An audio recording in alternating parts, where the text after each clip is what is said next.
안녕하세요. 팀TV입니다. 최근 베트남은 3일 격리와 무비자 조건으로 국제선 정기항공편을 재개하여 개방한다는 방침인데요.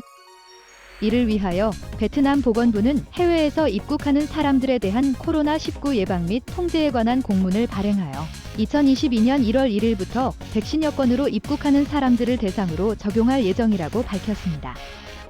2022년 1월 1일부터 해외에서 입국하는 사람들에 대한 방역 요구 사항에는 백신 접종 완료자 및 접종을 완료하지 못한 사람들을 대상으로 구체적인 방역 대응 조치가 포함되었습니다. 입국자들의 코로나 예방 및 방역 수칙, 입국자들에 한해 요구된 코로나 예방 및 방역 수칙으로는 72시간 이내에 코로나 검사 음성 결과가 있어야 한다. 입국 전에 자가 건강진단 신고하기 PC 코비드 앱을 다운받아서 자가 건강진단 설문을 작성을 하고 스스로 건강 관리에 주의해야 한다. 입국자 중 베트남 국민, 외국 거주 베트남인 혹은 그들의 친인척들 중 백신 접종을 완료하지 못한 자들은 격리 기간 동안 무료로 백신 접종을 받게 된다. 고위 지도자의 초청으로 베트남을 입국하는 자들은 단체 입국 제한에 따라 실행한다. 규정에 따라 검사비, 의료 격리 비용, 진료, 치료 및 기타 관련 비용을 지불해야 한다. 구체적인 경우에 따라 요구되는 방역 및 예방 수칙, 입국자 중 코로나 완치자 혹은 백신 접종 완료자에 해당하는 경우 입국일로부터 3일간 지켜야 할 사항으로 3일 격리에 대한 내용인데요.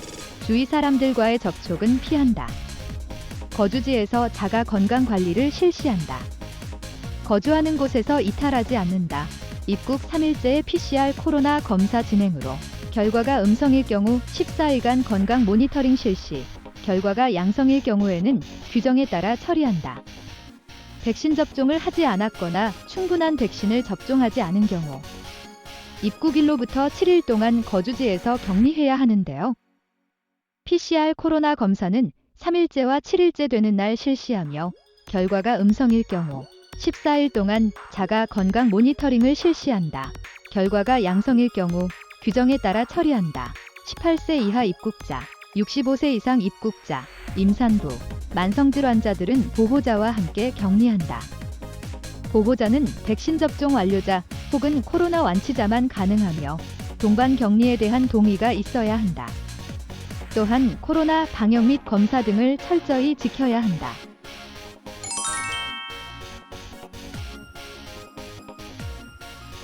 방역 및 예방에 대한 추가 규정도 있는데요.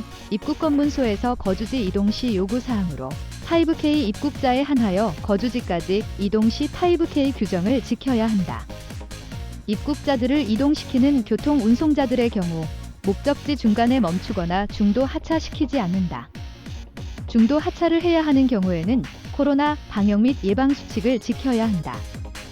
백신 미접종 혹은 완료하지 않은 격리 입국자들에 한하여 거주지에서 격리하는 입국자들은 2021년 7월 14일 공문이 규정을 따른다.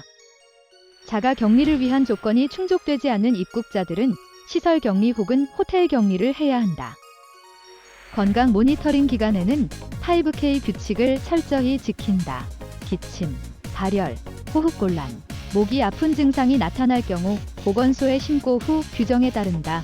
코로나 검사를 신속히 실시한다. 입국한 첫날 코로나 신속 검사 실시하며 검사 결과가 양성일 경우 규정에 따라 지역에 신고한다. 위의 규정들 이외에도 코로나와 관련된 규정들을 모두 지켜야 한다. 코로나 완치 증명, 백신 접종 증명서 확인. 외국에서 코로나 백신 접종 증명과 코로나 완치 증명을 받은 경우에는 외교부 안내에 따른다. 베트남에서 코로나 백신 접종 증명과 코로나 완치 증명을 받은 경우에는 보건부의 안내에 따른다. 이상의 내용이 베트남 보건부에서 발표한 2022년 1월부터 적용되는 백신 여권 입국자에 대한 방역 규정인데요. 이렇게 구체적인 내용들이 발표되는 것을 보니 정말 이제는 멀지 않은 것 같습니다. 이상 베트남 소식을 전해드린 팀TV였습니다. 감사합니다.